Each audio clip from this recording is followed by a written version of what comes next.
আপনার ভালো দেখতে পারেন এরকম বহু লোক আছে না?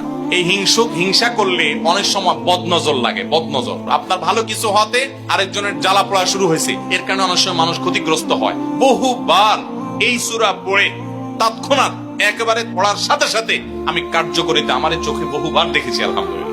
নবী সাল্লাল্লাহু আলাইহি ওয়াসাল্লাম এক সাহাবীকে বলেছেন, তুমি কি জানো আজকে রাতে যে দুইটা সূরা আমার প্রতি নাজিল হয়েছে, যে আয়াতগুলো নাজিল হয়েছে, এইরকম আয়াত কোরআনে আরেকটা নাজিল হয় নাই।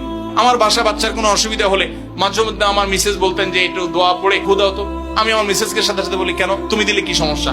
অনেক সময় বাচ্চাকে নিয়ে আসেন, হুজুর একটু তাকে দোয়া পড়ে ফু দিয়ে দেন, একটু পানি পড়ে দেন। আমরা কি দোয়া পড়ি আজকে সেটা আমি আপনাদের সামনে ফ্ল্যাশ করে দিলাম, জানিয়ে দিলাম।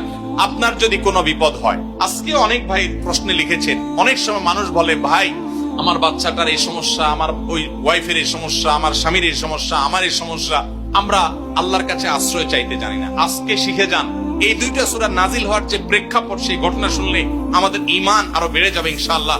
নবী সাল্লাল্লাহু আলাইহি ওয়াসাল্লাম একবার অসুস্থ হয়ে পড়েছেন এবং অসুস্থতাটা এত মারাত্মক ছিল যে আম্মাজান আয়েশা রাদিয়াল্লাহু আনহা বলেছেন, অনেক কাজ তিনি করেন নাই অথচ তিনি বলতেন তিনি করেছেন, মানে তার মনে হতো তিনি করেছেন। আবার অনেক কাজ তিনি করেছেন তিনি ভুলে যেতেন, মানে এরকম একটা অবস্থা তার তৈরি হয়েছে যে স্বাভাবিক না অস্বাভাবিক, আমাদের অনেকের হয়। তখন নবী সাল্লাল্লাহু আলাইহি ওয়াসাল্লাম বিভিন্ন তখনকার যে চিকিৎসক ছিল তাদের